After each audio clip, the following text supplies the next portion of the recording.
Bismillahirrahmanirrahim. Assalamualaikum warahmatullahi wabarakatuh. Sebelum kita mulai, alangkah baiknya jika kita mendahului perkuliahan hari ini dengan membaca doa bersama. Doa ini akan dipimpin oleh ketua kelas dari Blok Mekanisme Dasar Penyakit. Ya, silahkan, Dek. Subhanallah walhamdulillah wala ilaha illallah wallahu akbar. A'udzubillahi minasyaitonir rajim. Bismillahirrahmanirrahim.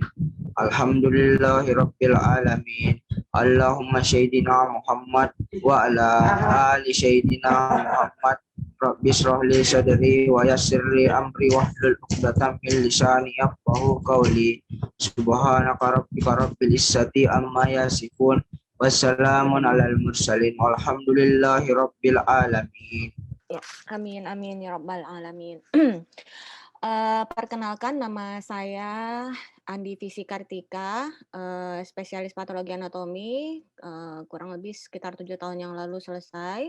Hari ini saya akan membawakan materi kuliah dengan judul Patogenesis Kelainan Genetik. Materi ini merupakan salah satu topik yang terdapat pada mata kuliah Mekanisme Dasar Penyakit yang disajikan di semester 2 dengan bobot SKS itu 5 SKS. Adapun metode pembelajaran yang digunakan pada mata kuliah ini itu berupa perkuliahan, praktikum, dan PBL, nanti didukung dengan penyediaan materi pembelajaran dalam bentuk video e-learning. Jadi ini sangat bagus sekali ya, karena ketika kita kurang mengerti dengan materi yang diberikan pada saat itu, masih bisa diulang-ulangi dari video e-learning-nya untuk belajar mandiri. Adapun buku referensi yang kami gunakan dalam hal ini adalah Pathologic Basis of Disease dari Robbins and Cotran. Untuk PDF-nya bisa di-download di internet ada, untuk hard copy-nya kita punya tersedia di perpustakaan, silahkan dikunjungi. Hari ini saya akan membawakan materi yang saya bawakan akan dibagi menjadi 3 bagian. Jadi ada pendahuluan, nanti saya akan menjelaskan tentang sejarah genetika kedokteran, kemudian dasar pewarisan genetik, tata nama kode penamaan kromosom, kemudian nanti kita masuk ke bagian isi dari materi kuliah, itu akan menjelaskan beberapa contoh penyakit yang disebabkan oleh kelainan-kelainan genetik. Dan di akhir dari sesi kuliah ini, saya akan tutup dengan diskusi atau tanya jawab dan kesimpulan. Kami dari tim pengajar mengharapkan setelah mengikuti perkuliahan ini, adik-adik mampu memahami struktur dan penamaan atau tata nama kromosom. Kemudian yang kedua, mampu menjelaskan konsep dasar dari mutasi genetika. Dan yang ketiga adalah mampu menjelaskan patogenesis kelainan-kelainan penyakit akibat gangguan genetika. Pengetahuan-pengetahuan dari genetika ini sebagian telah mampu kita aplikasikan dalam penata laksanaan medis ataupun dalam proses diagnosis penyakit-penyakit genetika. Misalnya pada bidang produksi material biologik. Sebagai contoh, sekarang di beberapa negara maju mereka sudah menggunakan sistem cloning untuk memproduksi organ. Nah, organ-organ yang diproduksi ini tentunya bentuknya itu nanti sama seperti organ aslinya. Nah, ini organ yang telah diproduksi ini akan digunakan untuk mentransplantasi orang-orang yang membutuhkan, entah itu hepar, entah itu ginjal, kornea, dan seterusnya.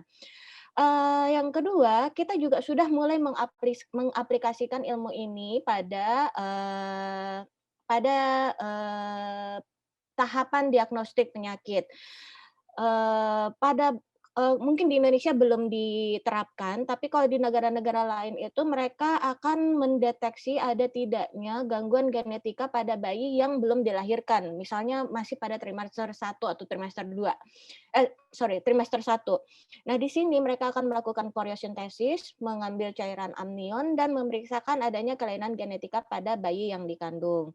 Untuk negara-negara tertentu, dokter kadang-kadang menyarankan kepada ibu atau memberikan opsional pada ibu, apakah ibu ingin melanjutkan kehamilannya atau tidak apabila ketika pemeriksaan didapatkan adanya kelainan genetika.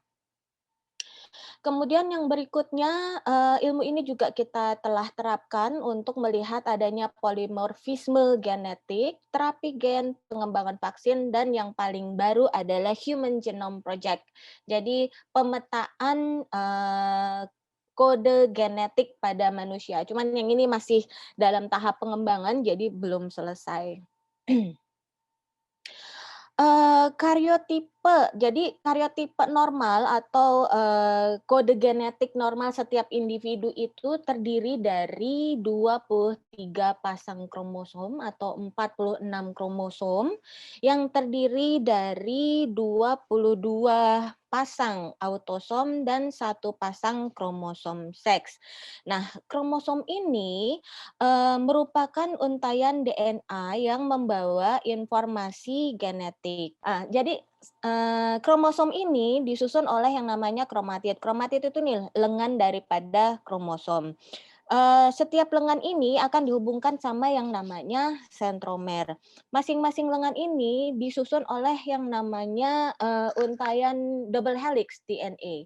DNA-nya ini yang seperti ini, DNA-nya akan disusun oleh namanya basa nukleotida. Entah itu timin, adenin, guanin, sitosin yang seperti itu. Nah, pasangan daripada guanin adalah sitosin. Itu akan diikat dengan 3 ikatan. Sementara kalau timin pasangannya adenin itu akan diikat dengan 2 ikatan. Ini penting jangan dilupa supaya nanti ketika kita mendesain eh, kita bilangnya primer. Jadi primer ini untuk mendeteksi adanya mutasi untuk mendeteksi ukuran dari kode genetik. Jadi kita deteksi misalnya kita butuhnya 400 base pair, kita periksa kalau ukurannya kurang dari 400 base pair, kemudian kita akan mencari tahu kenapa ukurannya menjadi kurang dari 400 base pair. Kenapa yang 3 dengan 2 ini penting? Karena ini ada hubungannya dengan berapa suhu yang akan kita gunakan untuk melepas ikatan ini, mengurai ikatan ini supaya tidak double, supaya hanya single, karena hanya single yang bisa diproses. Jadi ini jangan dilupa ya. Nah, ini kalau misalnya terjadi kelainan pada regio-regio ini, terjadi kelainan pada posisi yang ini, tergantung kelainannya jenisnya apa. Apakah delesi, duplikasi, inversi, translokasi, ataukah terminal. Nanti penulisannya menjadi seperti ini. Jadi misalnya ada delesi pada kromosom 4, lengan P, regio 1, band 4. Kurang lebih seperti itu. Atau misalnya ada duplikasi. Duplikasinya pada apa? Duplikasi pada kromosom 5, lengan P atau lengan pendek, kemudian band dan seterusnya dan seterusnya. Jadi jangan bingung ya. Jangan bingung nanti kalau dapat yang seperti ini. Misalnya yang kayak gini, kalau ini namanya kan translokasi. Jadi translokasi kromosom 11 dengan 22. Seperti itu. Nah, apa yang dimaksud dengan mutasi? Mutasi adalah perubahan permanen pada struktur genetik yang akan menimbulkan variasi genetika. Apabila mutasinya terjadi pada sel-sel germinal, nah ini akan menyebabkan penyakit yang diwariskan. Jadi dari orang tua akan diwariskan ke anaknya. Tetapi apabila mutasinya terjadi pada sel-sel somatik, penyakit yang paling umum terjadi adalah penyakit keganasan ataupun malformasi kongenital. Jadi kalau misalnya nanti sudah jadi dokter, ada ibu hamil atau misalnya ada konsultasi, kemudian dok saya ini menderita misalnya karsinoma payudara, saya khawatir apakah anak saya akan mengalami hal yang sama atau tidak. Nah di sini pentingnya supaya kamu bisa menyampaikan, oh anak ibu tidak akan menderita atau anak ibu akan menderita. Jadi untuk karsinoma payudara penyakitnya tidak diwariskan, tetapi resikonya menjadi lebih tinggi pada orang-orang yang memiliki histori atau sejarah keluarga yang mengalami hal yang sama. Tapi kalau diwariskan kemudian anaknya begitu lahir langsung karsinoma payudara tidak. Berarti mutasi yang terjadi pada sel-sel somatik. Kurang lebih seperti itu. Kalau penyampaiannya terlalu cepat tolong dibilang ya. Hmm. Sebenarnya secara garis besar, mutasi itu ada 3 jenis, secara garis besar. Ini dasarnya dulu. Yaitu ada substitusi, ada insersi, ada delesi. Yang ini kurang lebih contoh gambaran normalnya seperti ini ini pasangan basanya, ini asam amino yang dikode oleh basa di atasnya. Nah, dikatakan, mutasi sorry, dikatakan mutasi akibat insersi apabila ada perubahan urutan basa karena ada sisipan. Jadi karena sisipannya di sini, ini bergeser ke kanan. Jadi bacanya itu susunannya berubah. Yang tadinya si titi berubah menjadi si titi. Yang ditranslasi juga akan berubah sesuai dengan kode yang di atas. Apabila terjadi substitusi, nah jadi ini diganti oleh bahasa yang lain yang tadinya harusnya C karena mengalami mutasi terganti menjadi T. Itu yang dimaksud dengan substitusi. Kapan dikatakan delesi? Apabila ada yang hilang. Jadi tadinya ada A di sini, tapi karena ada delesi hilang. Jadi ini bergeser. Urutannya pun akan berubah. Nah, kenapa ini penting? Karena berubah susunannya, berubah pula asam aminonya. Kalau asam aminonya berubah, maka translasi atau kode genetika yang di coding oleh susunan bahasa ini juga akan berubah.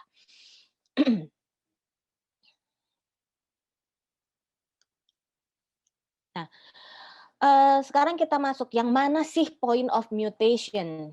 Jadi tadi garis besarnya udah ada delesi, insersi, substitusi. Nanti kalian akan membaca apa itu point of mutation. Kalau jadi point of mutation itu yang terjadi apabila satu pasang basa yang berubah. Jadi kalau misalnya kayak gini, yang berubahnya itu seperti ini dari yang seharusnya itu normalnya seperti ini, kemudian berubah menjadi seperti ini, itu yang disebut sebagai point of mutation. Di sini yang diperlihatkan adalah point of mutation pada sickle cell anemia. Jadi seharusnya yang di-coding itu adalah beta globin, sehingga nanti hasilnya itu pada rantai beta globin itu yang di-coding adalah ini, asam aminonya adalah glutamic acid, tetapi karena terjadinya mutasi, maka dia berubah menjadi U sehingga jadinya valin. Nah, fenotipe yang terjadi pada pasien yang menderita mutasi ini adalah sickle cell anemia. Jadi nanti sel-sel darah merahnya semuanya berbentuk bulan sabit. Yang berikutnya adalah point of mutation yang menyebabkan terjadinya terminasi. Terminasi di sini maksudnya berhenti di situ, stop. Jadi seharusnya masih ada translasi, masih ada setelah treonin masih mau lagi baca sampai arginin. Tapi karena ada mutasi di sini stop, mulai lagi baru. Jadi yang di coding sudah bukan urutan bahasa yang sama, sudah berubah urutan bahasanya. Kenapa? Karena ada satu yang hilang. Itulah yang disebut sebagai mutasi yang menyebabkan terjadinya terminasi. Kemudian contoh yang berikutnya adalah jenis yang berikutnya adalah frame shift mutation. Nah, kalau frame shift mutation itu delesinya harus harus menyebabkan terjadinya perubahan pembacaan daripada frame. Jadi harusnya kan seperti ini, tetapi karena ada mutasi, jadinya dia pindah ke sini, ini bergeser ke sini. Memang sama-sama valin, tapi berikutnya sudah berubah. Ini yang dimaksud dengan frame shift, jadi bergeser cara bacanya. Yang treoninnya udah nggak ada, langsung masuk ke prolin. Seperti itu. Kemudian yang berikutnya delesi pada 3 bahasa. Nah, yang ini langsung tiga-tiganya hilang. Mulai dari sini sampai yang ini itu hilang. Cuman kalau yang ini kita tidak bisa sebut sebagai frame shift mutation. Yang ini. Kenapa? Dia tidak lompat. Bacaannya tetap seperti ini. Nggak ada yang lompat. Yang ini hilang aja seperti itu. Bacaannya tetap seperti ini. Ingat ya, meskipun kodenya beda, jadi yang dihafal itu kodenya akan mengkode asam amino apa. Meskipun kodenya beda, kode pasangan bahasa kodenya itu beda, tetapi asam amino yang dihasilkan itu bisa saja sama. Nah, yang itu yang perlu dihafal bagi orang-orang yang berkembang di dalam ini bilang, oke, yang ini menyebabkan mutasi, mutasinya akan menyebabkan perubahan fenotipe. Tapi kalau yang mutasinya jadi seperti ini, fenotipe tidak akan berubah, itu nggak ada masalah. Kenapa? Asam amino yang dikode tetap sama. Nah, berikutnya saya akan masuk ke pola pewarisan Mendel. Kenapa pola pewarisan Mendel ini dibahas juga di sini meskipun sudah pernah dibahas ketika sekolah di SMA? Karena kita mau lihat turun-turunnya gimana. Saya tidak akan menceritakan bagaimana ovum ketemu dengan sperma, ovum membawa apa, kemudian terjadi pembuahan dan akan mewariskan apa, karena saya anggap itu sudah mengerti ketika SMA ya. Itu langsung saja ke poin yang ini. Di sini pola pewarisan yang terjadi itu tetap mengikuti hukum Mendel. Kemudian ekspresi mutasi dari satu gen yang mengalami kelainan itu akan berdampak besar pada individunya. Pola pewarisannya bisa bersifat autosomal, bisa autosomal dominan, bisa resesif, bisa juga X-linked, tergantung jenis penyakitnya dan tergantung letak mutasinya di mana. Sebenarnya apabila terjadi mutasi pada gen-gen tersebut, sebenarnya cuma ada tiga garis besar yang akan terjadi. Entah itu defek enzim, entah itu defek reseptor dengan sistem transportnya, ataukah ada gangguan fungsi, struktur, atau jumlah protein yang selain enzim. Nah, ini semuanya saya tidak bisa bahas semua di sini karena terlalu banyak, jadi saya hanya akan mengambilkan beberapa contoh saja ya.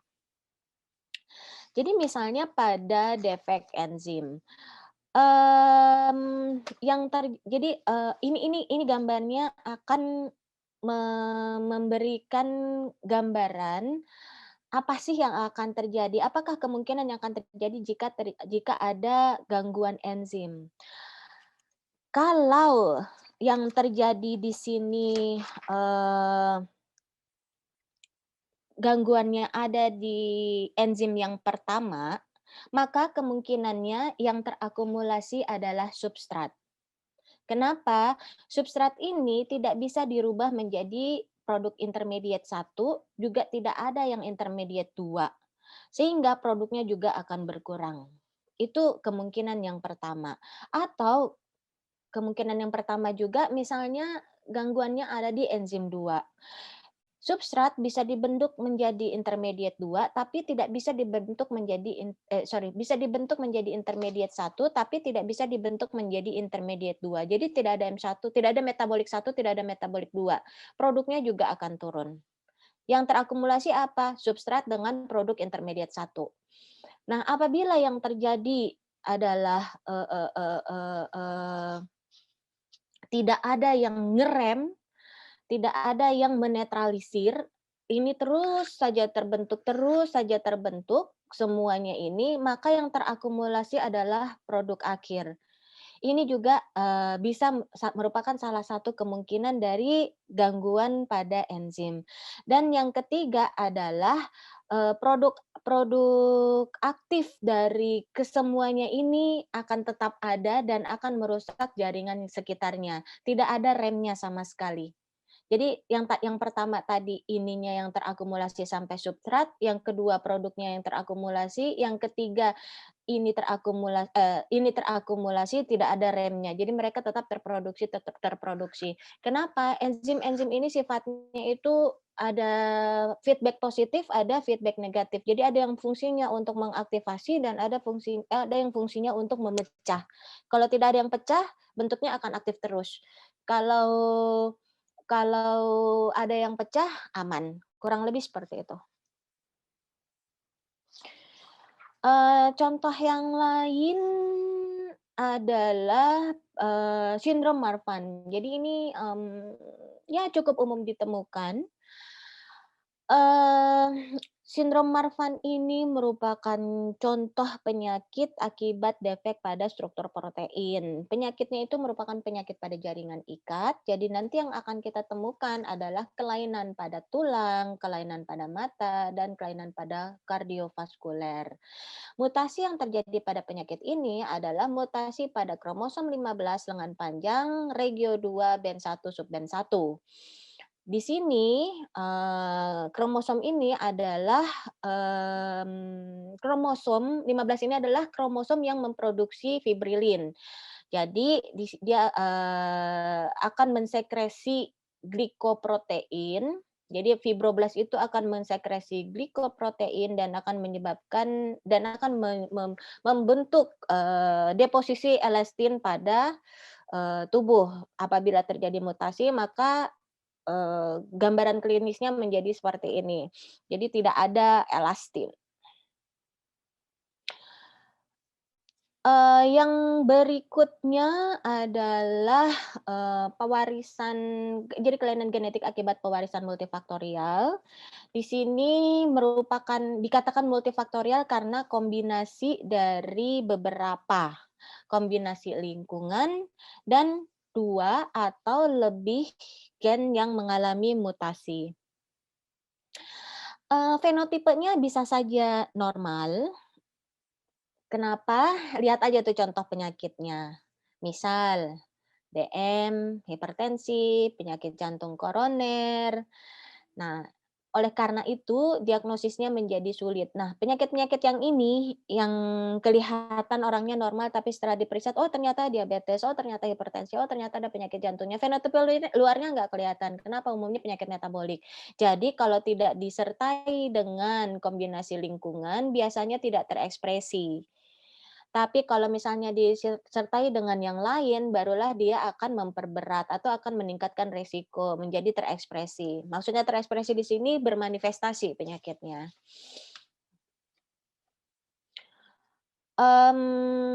Kita masuk yang berikutnya, yaitu kelainan sitogenetik. Untuk kelainan sitogenetik, insidensnya itu ditemukan adanya kelainan hanya pada 0,5% pada bayi dengan fenotipe normal maupun fenotipe abnormal. Jenisnya yang terjadi adalah translokasi, delesi isokromosom, dan ring kromosom. Jadi nanti, kita lihat ya, yang mana itu kan tadi translokasi dengan delesi sudah, tinggal yang isokromosom dengan yang ring kromosom.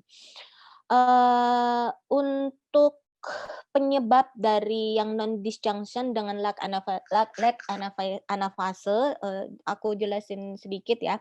Kalau untuk yang non-disjunction, di sini ketika terjadi pembentukan gamet, eee, gametnya ini tidak mau terpisah. Jadi seharusnya itu menjadi N+1, eee harusnya menjadi N, tapi karena non-disjunction tidak terpisah jadinya N+1 atau sehingga yang satu N+1, yang satunya N-1. Seharusnya kan anaknya hasil pembelahan anaknya tuh harusnya N. Kalau di sini nggak boleh jadi N+1. Kalau udah terpisah harusnya satu satu, masing-masing dapat. Kalau masih cuma salah satu doang yang dapat, berarti ada non disjunction. Nah, kapan ada, lag anafase? Kalau lag anafase itu biasanya terjadi pada fase pembelahan meiosis. Jadi dalam hal ini pembelahan pada kromosom seks. Nah, inilah di mana kita bisa menemukan adanya monosomi atau trisomi. Jadi X-nya tidak membelah, tetap XX, terus nanti ketemu sama misalnya ovumnya tetap XX bukan X, terus kemudian dibuahi oleh sperma yang membawa X, jadi nanti anaknya XXXX seperti itu, triple X. Atau dibuahi oleh Y kromosom, jadi nanti XXY. Jadi lebih kromosom X-nya. Itu yang pada lag anafase. Ya, sampai di sini sebelum saya tutup, apakah ada pertanyaan? Tapi dok, Ya. terima kasih banyak dok atas mungkin untuk mengefektifkan waktu, langsung saja saya ingin bertanya kepada dokter. Mohon maaf sebelumnya dok, apakah suara saya dapat terdengar dengan jelas dok? Sedikit putus-putus, tapi alhamdulillah masih bisa diidentifikasi. Ya. Baik dok, mohon izin untuk melanjutkan dok. Jadi permisi dok, sebagaimana yang dokter jelaskan tadi, bahwasanya genom itu pada umumnya terdiri atas atas 3 dok, non-coding DNA, kemudian microRNA dan long non-coding RNA. Pertanyaan saya dok, mungkin sederhana dok. Jadi bagaimana sebenarnya kita bisa membedakan antara SNP yang memiliki pengaruh langsung terhadap kerentanan penyakit dan SNP yang memiliki efek lemah terhadap kerentanan dari suatu penyakit dok. Mungkin cukup sekian pertanyaan saya dok. Terima kasih banyak atas kesempatan yang telah diberikan dok. Ya, terima kasih banyak juga, pertanyaannya bagus sekali. Wonderful. By the way, jadi kalau untuk SNP, single nucleate polymorphism, karena pertama yang mau saya tekankan di sini adalah bahwa basa nukleotida atau urutan-urutan nukleotida yang akan mengkode baik itu non-coding maupun coding itu sangat panjang. Ada yang namanya mutasi terjadi akibat adanya metilasi pada kromosom. Jadi kromosom methylation.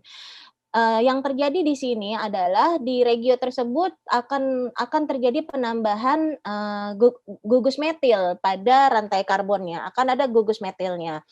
Tetapi dia tidak akan merubah susunan amino, tidak akan merubah susunan basa nukleotida. Unfortunately, metilasi ini setelah diteliti lebih lanjut, dia memiliki pengaruh terhadap fungsi gen tersebut. Entah pengaruhnya menjadi lebih proliferatif ataukah menjadi justru silencing, tergantung letak dari metilasi yang terjadi pada kromosom tersebut. Jadi selama tidak ada penelitian in vitro, in vivo yang didukung dengan gejala klinis, kita sulit untuk menentukan apakah SNP ini memiliki efek kuat ataukah memiliki efek lemah pada gen tersebut.